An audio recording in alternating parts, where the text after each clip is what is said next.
Hi, welcome to Bathtub. It's me, Scott Bradfield, the old masturbator. Pow Zow Zhao Show.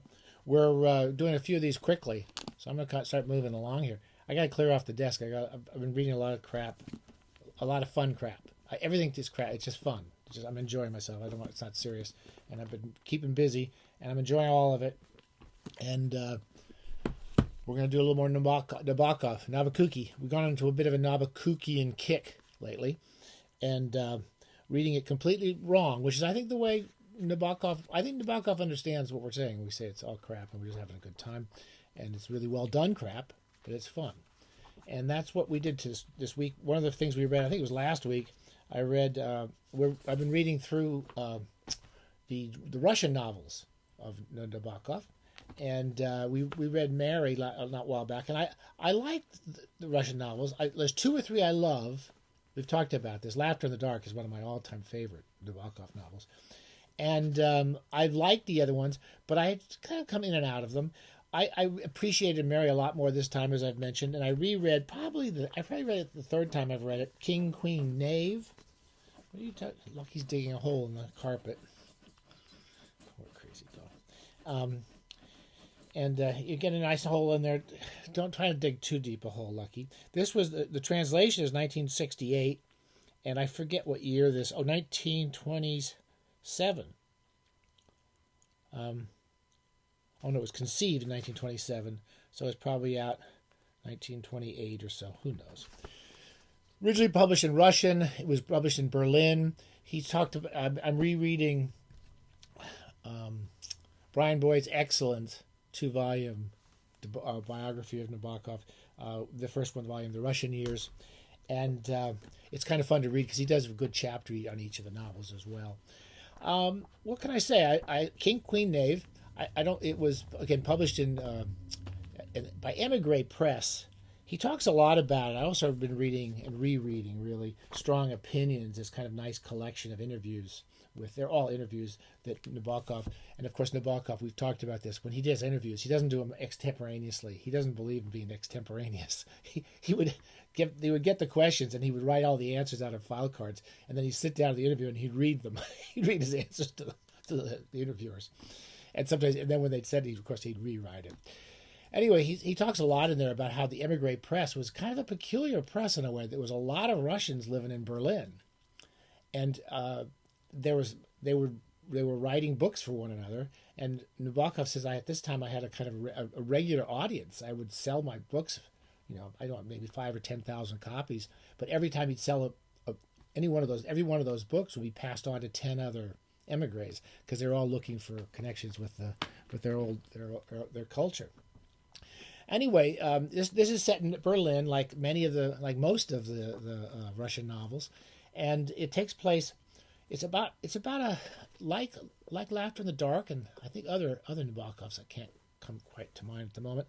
It's about a threesome, so it's about a husband and wife, and then a young man who's cheating on the husband with the wife. I think the husband is the young man's cousin, or I forget now. Anyway, the man's name is Drier, the woman's name is Martha, and the young man is named Franz. And Franz goes to work for his cousin, Drier, in Berlin, and Drier runs a big department store filled with mannequins. Okay? And one of the games of the book, and of all Nabokov in a way, is the illusions that we present to the world, and the illusion of all these storefront windows that Drier presents to the world and makes his living by selling all these illusions. And he's teaching Franz how to sell things to people. And while he's teaching him how to sell things and to manipulate people, Franz and Martha are off screwing like crazy in his crummy little flat, and lying to this guy, lying to Drier while he's telling him to lie to other people. So creating these illusions is probably the big story. One of the things that happens a lot in Nabokov, if you think of Humbert, remember Humbert is running around the world. He's running around America, and he's with Lolita and that actor played by Peter Sellers in the movie, Quilty. Quilty is hiding and sneaking around and following them and slipping off with Lolita all the time. And Humbert never realizes what's happening. And we don't realize what's happening either. the cheating, the interesting thing for Nabokov in these threesomes is not the sex so much as the lies, and it's creating this illusion. And there's one funny very scene when Drier walks Franz home, and he walks Franz home, and as they're going home, Franz is realizing that Martha's is in his room, hiding, naked, waiting for him, and Drier never gets it, and that's the foolishness of Drier. So mistaking things, not understanding what's really happening, is the sort of the central story of the book. Anyway, there's a lot of things happening. Again, one of the things you always see in Nabokov is his interior world of characters is so rich and so incredible in many ways. Even if it's miserable, awful people like Humbert, the worst people in the world, have these really rich interior lives. But the superficial world is kind of ugly and it's basically a department store crap. That's in some ways he's talking about.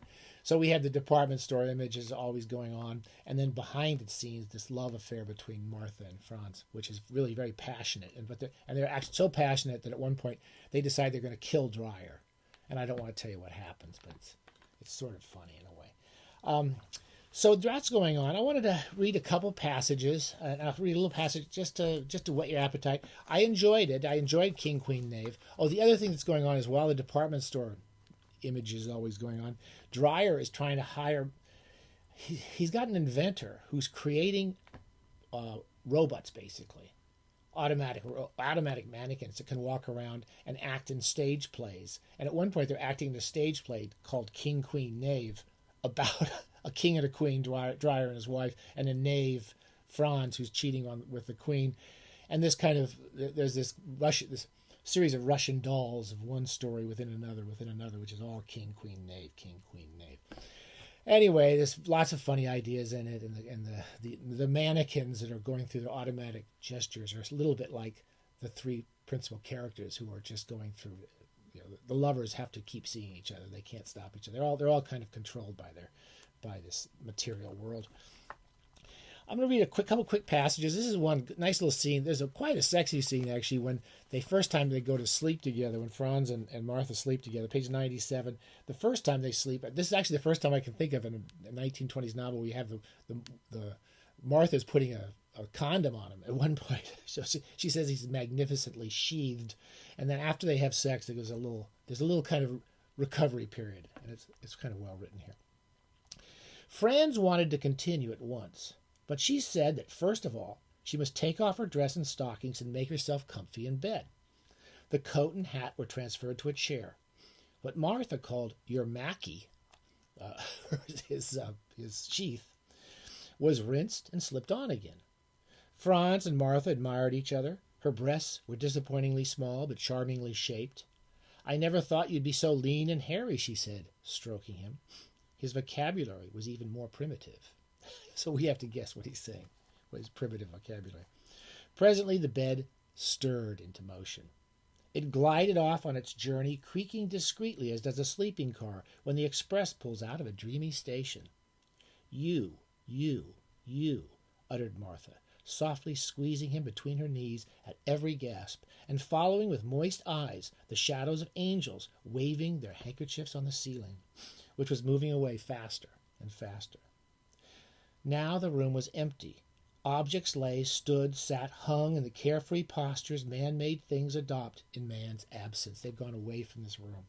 The mock crocodile lay on the floor, a blue-tinted cork, which had been recently removed from a small ink bottle when a fountain pen had to be refilled, hesitated for an instant, then rolled in a semicircle to the edge of the oilcloth-covered table, hesitated again, and jumped off. With the help of the lashing rain, the wind tried to open the window, but failed. That's a lovely line. In the rickety wardrobe, a blue-black spotted tie slithered off its twig like a snake. A paperback novelette on the chest of drawers, left open at chapter 5, skipped several pages. The wind. Suddenly, the looking-glass made a signal, a warning gleam. It reflected a bluish armpit and a lovely, bare arm. The arm stretched and fell back lifeless. Slowly, the bed returned to Berlin from Eden. It's a lovely and ironic and comic and passionate passage where while they're making love, this whole room of objects is left on its own. Quite an amazing little passage.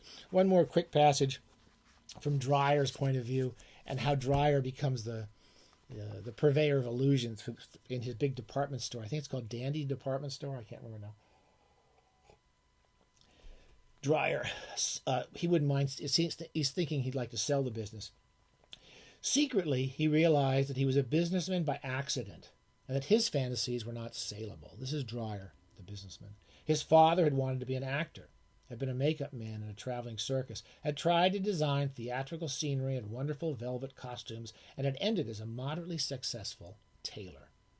In his boyhood, Kurt had wanted to be an artist, any kind of artist, but instead had spent many dull years working in his father's shop. The greatest artistic satisfaction he ever derived was from his commercial ventures during the inflation. But he knew quite well that he would appreciate even more other arts, other inventions. What prevented him from seeing the world? He had the means, but there was some fatal veil between him and every dream that beckoned to him. He was a bachelor with a beautiful marble wife. She's totally cold to him sexually. She's marble. A passionate hobbyist without anything to collect. An explorer not knowing on what mountain to die. A voracious reader of unmemorable books. A happy and healthy failure. Instead of arts and adventures, he meanly contented himself with a suburban villa, with a humdrum vacation at a Baltic resort, and even that thrilled him, as the smell of a cheap circus used to intoxicate his gentle, bumbling father. So Drier goes off and has affairs with all these other women, not his marble wife. Again, it's a good book. I've enjoyed it. It's not my favorite of the Nabokovs, but I liked it. I want to read two quick passages. These lovely interviews.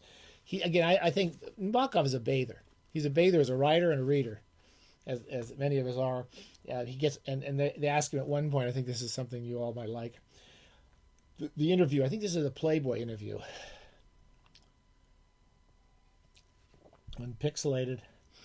They ask him, "What are the pleasures of writing?" And he says, and because he's just answered talked about the pleasures of reading. And Nabokov answers, "They correspond exactly to the pleasures of reading. The bliss, the felicity of a phrase is shared by writer and reader, by the satisfied writer and the grateful reader, or, which is the same thing, by the artist grateful to the unknown force in his mind that has suggested a combination of images, and by the artistic reader whom this combination satisfies." We're linked up in this sort of intellectual companionship here. Our brains work similar in receiving these pleasures. Every good reader has enjoyed a few good books in his life, so I analyze delights that both sides know. Critics are useless, he said. I write mainly for artists, fellow artists, and follow artists. However, I could never explain adequately to certain students in my literature classes the aspects of good reading. It's very hard to do. The fact that you read an artist's book, not with your heart, the heart is a remarkably stupid reader, and not with your brain alone, but with your brain and spine. Ladies and gentlemen, the tingle in the spine really tells you what the author felt and wished you to feel. We're actually physically connected with these writers. I wonder if I shall ever measure again with happy hands the breadth of a lectern and plunge into my notes before the sympathetic abyss of a college audience. One last little passage from the interviews. I'm only about 100 pages into this now, but I like this. There's a weird sense of divinity in Nabokov's books.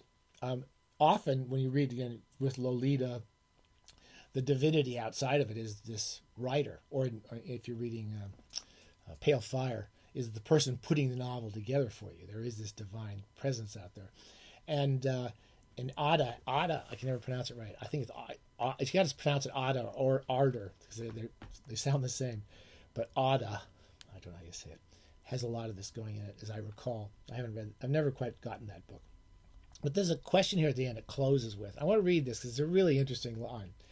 The interviewer ends with a question. Man's understanding of mysteries is embodied in his concept of a divine being. As a final question, do you believe in God? And of course, he gets evasive, but it's a very interesting evasion.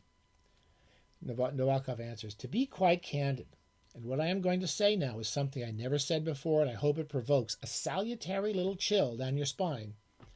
I know more than I can express in words, and the little I can express would not have been expressed had I not known more. Okay, I won't read it again. Page 45 of this really fun book, but that sense that we can grapple with certain ideas that we don't entirely understand because we know more than we think we do. That's an inadequate summary, but it's a great little passage and perfect Nabokov line. Okay, stay safe. We can put these off the shelves. All worth reading, and I really do enjoy every once in a while reading through some of these interviews. Okay.